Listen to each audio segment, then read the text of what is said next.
Sobre a não participação do governador Wilson Lima e as votações da quebra de sigilo da sessão de hoje na CPI da Covid, a gente conversa agora com o analista político Miguel Daúde. Muito bom dia, tudo bem, Miguel?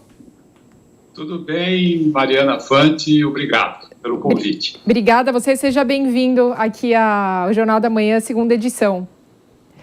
Miguel, gostaria da gente começar falando sobre se o senhor acha que a CPI agora ela vai por um caminho distinto, diferente com essa não convocação dos governadores. Bom, a CPI vai continuar com essa discussão, né, dos governistas e os autônomos, né, aqueles senadores que formam o grupo dos 7. Hoje, a autorização do Supremo e de dar flexibilidade ao governador do Amazonas de ir ou não à CPI, ela muda muito o foco, né, em relação às investigações dos recursos enviados para os estados. E isso abre, evidentemente, uma janela para que outros governadores também, que venham ser convocados, possam não participar dessa CPI. É evidente, né, que a gente vê aí muito calor, né, que nós estamos vivendo aí já uma antecipação eleitoral, e os senadores, eles colocam um pouco de lenha nessa fogueira, mas a CPI, ela tem o seu objetivo de apurar as responsabilidades do governo federal em relação à pandemia, e foi introduzido um outro cenário, que é as investigações, que aí há um entendimento jurídico que essas investigações devem ser feitas pelos tribunais de contas dos estados e individualmente uma investigação à parte, já que a CPI também é uma investigação. Agora, Miguel, William Travassos falando, muito bom dia, seja bem-vindo aos microfones da Jovem Pan. Me causa muita estranheza esse processo de votação dessas quebras de sigilo. A gente observa, olha, vamos quebrar o sigilo de William Travassos, e aí, aprovado. Assim, eu não deveria, como presidente da sessão ou a própria comissão parlamentar de inquérito, apresentar os argumentos para a quebra daquele sigilo? Bom, essa votação que nós estamos presenciando, ela já foi discutida anteriormente pelos senadores. Então, quando ela vai para ser decidida, né, como está sendo decidida, ela já passou por um crivo anterior dos senadores, né? Então, por isso que nós não sabemos, né, quando nós estamos presenciando isso, do que se trata, por que foi chamado, quais são os argumentos contra ou a favor. Na realidade, já foi feito um entendimento. Como o G7, que é o grupo dos 7 senadores, que tem a maioria, tem essa prerrogativa, praticamente quem vai na sessão pode fazer lá a sua observação, mas a situação já está decidida. Agora, uma coisa que me chama muito a atenção, eu acho que é importante a gente investigar, saber o que aconteceu, o que está acontecendo, mas a distância, né, dos senadores nessa discussão, que o Brasil passa por um momento muito difícil. E essa discussão, né, não vai nos levar a nada em relação ao que pode ocorrer, porque esse é um processo que os senadores fazem, formam um inquérito, e esse inquérito vai para o Ministério Público, que vai avaliar a consistência, se aprova ou não aprova, né, em relação a isso. Então, esse momento da investigação, ele causa, sem dúvida nenhuma, um desgaste, um estresse. Em direto de Brasília, fazendo o seu pronunciamento para militares, e a gente observa, Miguel Daúde, justamente essa via que o presidente vem adotando de se alinhar cada vez mais com os militares, e mantendo isso desde o início do seu governo. A hora certa, 11h31. Miguel Daúde, você está me ouvindo? Estou te ouvindo. Posso responder? Claro, fique à vontade. Sim, o presidente Bolsonaro, por ser um militar, ele tem buscado nas forças tentando uma aliança para solidificar o seu governo. Eu espero que seja só por isso, né, nesse sentido. E ele, insistentemente, ele continua né, mostrando para a nação que ele tem o apoio das forças militares do país. Isso é bom ou é ruim? Por um aspecto, eu acho que ter o apoio das forças é muito bom, né?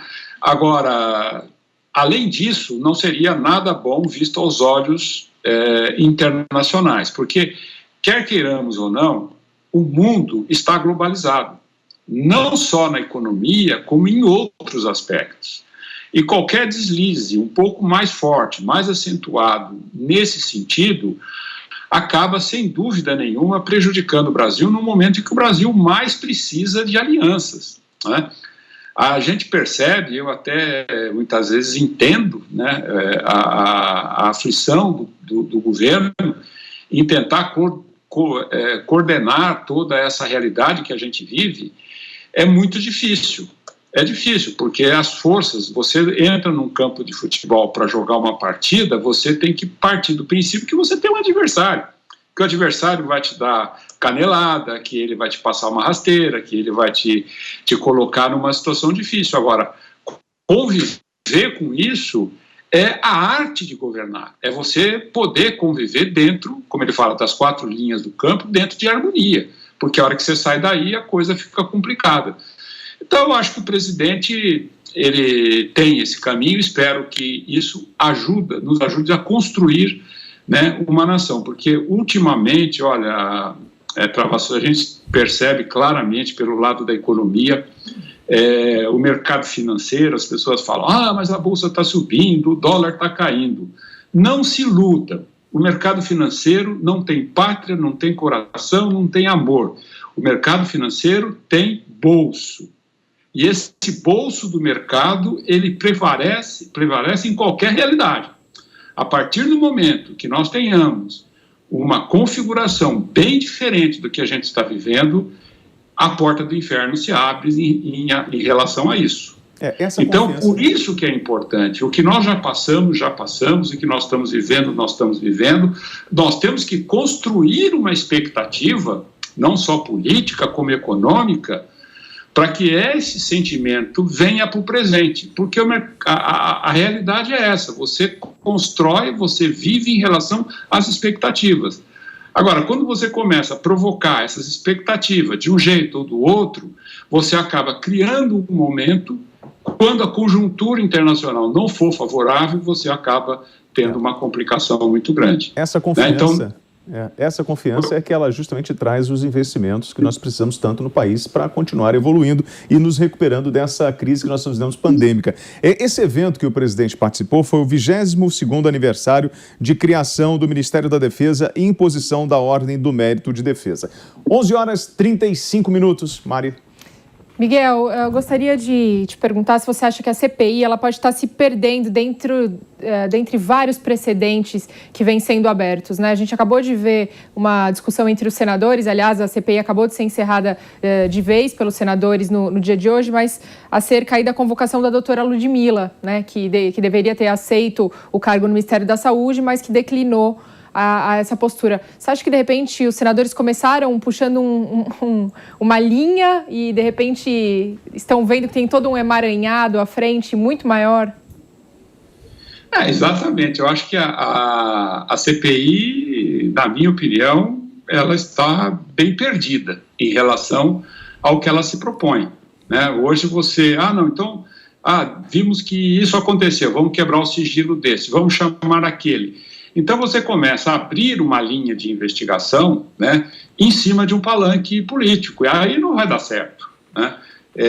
Isso vai acabar anulando qualquer prova jurídica, porque tudo isso que está se constituindo ali, as supostas provas, isso vai para o Ministério Público. Agora, se isso não estiver dentro da lei, né, como a gente ouve, às vezes, o senador falar, mas não pode fazer isso, eu vou abrir para todo mundo, não vai ser assim, não vai ser assado. Então, isso cria o mal que existe aí. O mal é que você fica mexendo muito com as expectativas, né, do nosso país. Mas será que isso aconteceu? Pois não. Falando justamente, aproveitando esse termo que você usou do mal, vou aproveitar para dar as boas-vindas aí para Paulo Pouzonov, que é um outro comentarista político aqui da casa. Seja muito bem-vindo, Paulo. Obrigado, bom dia, Mariana, bom dia, William. Bom dia. Vamos aproveitar e dar bom dia também para os nossos amigos que estão chegando na M620, na Jovem Pan. Nós estamos com o Jornal da Manhã, segunda edição, William Travasso, Mariana Fante. Nós temos o nosso cientista político, que é o Miguel Daúde, e Paulo Pouzonov. Muito bem. Agora sim, todos devidamente apresentados. Miguel, por favor, eu gostaria de que você falasse, veja bem, citando essa questão do mal, um debate que nós acabamos de assistir, inclusive, entre os senadores, essa questão de testemunhas recorrendo a programas de proteção policial. Quer dizer, a que nível esse debate dessa CPI está chegando? Né? Não sei, mas me preocupa muito, Miguel e Paulo. Respondo eu? Bom, Miguel, por favor. Realmente, você abordou claramente. Nós estamos chegando num nível em que, de repente, isso tudo pode se perder, né? Pode tudo se perder. E a gente vive um momento em que a pandemia, a economia tentando se recuperar, há um conjunto aí de medidas tentando fazer valer, isso pode tudo que está acontecendo pode atrapalhar um pouco. Eu não sou contra a CPI, eu acho que o momento da CPI não é apropriado, né? Não é apropriado. Mas o Bolsonaro fez isso, o fulano fez aquilo, não importa. O que eles fizeram está feito, e o que eles vão fazer também vai estar feito. Então, o momento de se investigar não é agora, né? No momento em que você tem que unir forças. Agora, temos que fazer aí reconhecer um pouco que o presidente Bolsonaro, quem o conhece, sabe disso. Ele tem essa característica. De repente, ele solta uma pérola e pronto. Toma-se aquilo como sendo um caso gravíssimo. E foi só ele falar, queria até falar com o Paulo. Paulo, bom dia. Ele foi só ele falar sobre a Copa América, que a Copa América acabou indo parar na CPI da Covid. Nós tivemos quebra de sigilo telefônico, Copa América, governadores com habeas corpus. Essa semana a CPI trouxe outros temas para além da investigação, que é o seu objeto de estudo, né? Eu estava escutando o Miguel falar antes de entrar aqui no ar. Realmente a CPI está muito perdida, né?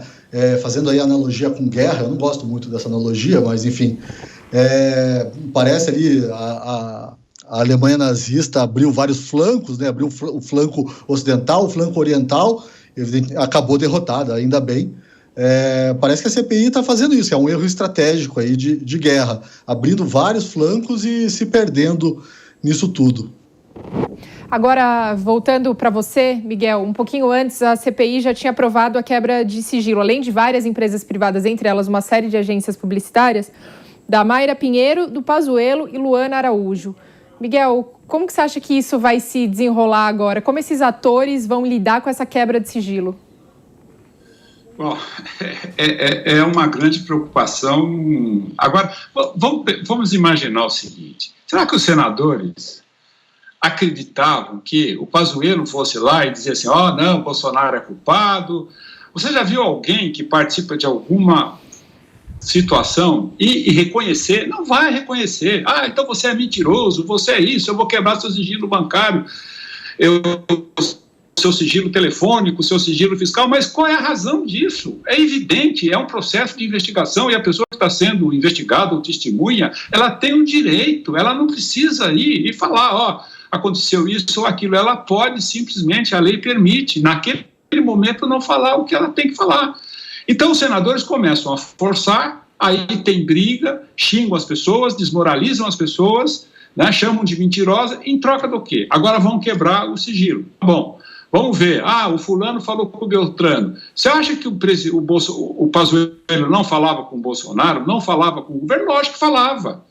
Agora, vai ter o que ele falou? Não vai ter. Então, né, que o Paulo colocou muito bem, você abre várias frentes e depois você acaba se perdendo, ou seja, você constrói o abismo que você vai cair. Então, infelizmente, os senadores esperam ganhar com isso, que é a projeção política, e temos eleição ano que vem, vamos ver o que vai acontecer. Ouvindo você, a impressão que dá, que a CPI, ouvindo o Paulo também, Paulo, eu vou te provocar, porque o Paulo falando sobre essa CPI e dos tiros para tudo quanto é lado, a percepção que eu tenho é que é como se a CPI estivesse tentando criar um monstro com o gabinete do ódio, com um genocida comandando, enfim, uma verdadeira facção criminosa conduzindo a pandemia que resultou em 477 mil mortos. Esse é o objetivo, ou a tentativa do G7 é essa?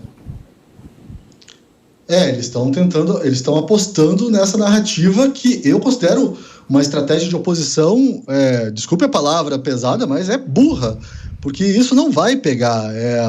Acho que a população aí tem noção de que erros foram cometidos, mas, de novo, a gente está no meio de uma pandemia ainda, todas as decisões foram tomadas tendo em vista informações desencontradas, inclusive da OMS, de outras autoridades científicas. Agora, nos Estados Unidos mesmo, está tendo uma grande discussão lá em torno do doutor Fauci, com relação a máscaras e até esse tratamento precoce aí. Então, assim, está tudo muito confuso. E a CPI está tentando apostar nessa narrativa. E eu só queria dizer uma coisa também, que eu estava ouvindo o Miguel falar. Eu acho que essa CPI aposta muito no ressentimento, sabe? Eu fiquei com essa impressão ali, mais no depoimento da doutora Luana. Então, eu acho que eles eles convocam as pessoas apostando que esse ressentimento, o Pazuello mesmo foi demitido, né? Depois, ou pediu demissão, sei lá qual foi exatamente o acordo ali, depois de um certo tempo. Então eu acho que eles apostam muito nesse ressentimento, eles acreditam de alguma forma que alguém ali ressentido com o governo vai chegar e vai expor as entranhas podres do governo e essa intenção assassina, na qual eu não acredito, e enfim, eles estão apostando todas as fichas nisso. Eu acho que é uma aposta bastante equivocada. E nessa intenção assassina, a gente está vendo isso se replicar pelo mundo inteiro, com os parlamentos buscando personagens, quando, na verdade, o objeto principal de toda essa tragédia é o vírus, né, Paulo? Exatamente. O vírus é assassino e, assim, eu tenho uma opinião que se alguém é culpado nessa história toda é o Partido Comunista Chinês e a China e a OMS, que, enfim, Mas por quê? Bem no comecinho, já em janeiro, divulgaram informações que hoje a gente sabe aí que não fazem o menor sentido, né? Até hoje, a China tem poucos casos aí relativos à população, poucas mortes, e o único culpado para mim, se é para encontrar aí uma instituição e uma pessoa culpada, são esses atores aí que, enfim, a CPI obviamente não tem como alcançá-los. Paulo, você foi tão enfático quando falou dos chineses que deu até uma curiosidade que o William te perguntou por que você acha isso, acho que você não conseguiu ouvir. Por que você tem essa convicção em relação ao Partido Comunista? Não, porque o vírus se originou na China, existe toda essa questão hoje em dia, se foi um vírus criado em laboratório ou manipulado em laboratório que vazou, ou se foi mesmo ali no mercado de animais, né, de Wuhan.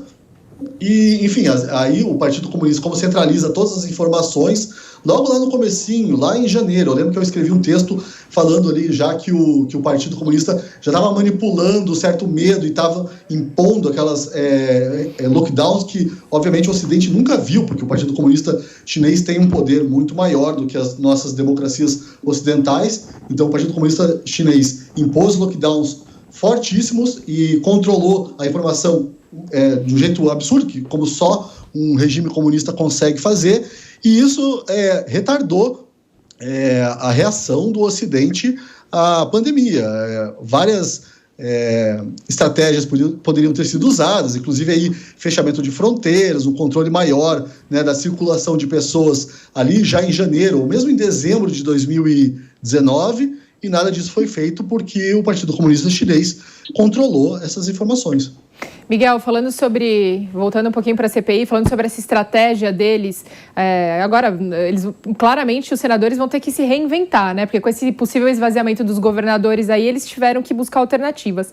E uma das alternativas é justamente a convocação dos secretários estaduais, principalmente das pastas de saúde, e também, claro, voltar aí o foco da CPI agora, já que muito provavelmente os governadores vão começar a se esquivar um pouco, né? Voltar até para as empresas privadas. O que você acha que a gente pode esperar? Pode ser um segundo momento? Pode ser uma reviravolta da CPI, dessas investigações, onde de fato a gente tenha agora assim consistência?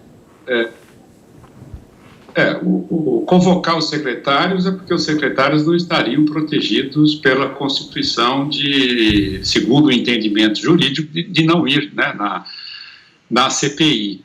Agora, é evidente, quanto mais pessoas você convoca, mais empresas você convoca, mais você abre a guarda. Agora, ninguém vai na CPI e falar se existir alguma coisa, vai dizer, não, mas existia sim, o fulano, tá bom, mas então se o fulano fez isso, fez aquilo, você tem alguma prova? Não tem. São palavras. Então, neste momento, por isso que essa CPI, nesse momento, ela é inoportuna. Não que eu seja contra a CPI, eu acho que tem que investigar mesmo, né? Temos problemas? Temos problemas. Agora, o momento não é apropriado. O que nós estamos deixando de fazer, né? Nós temos um setor do governo que está trabalhando, né, para tentar, vamos conseguir vacina, vamos fazer isso, fazer aquilo. Mas o fulano não gosta da vacina, tá bom, ele vai continuar não gostando, mas nós vamos em frente. Agora, você começar a convocar um ou outro, sinceramente, eu acho que não existe nada, ninguém passou recibo de alguma atrapalhada que fez. Perfeito, Miguel Daúde, muito obrigada pela sua presença aqui no Jornal da Manhã, segunda edição. Paulo Pozonoff, nós continuamos com você. Miguel, obrigado.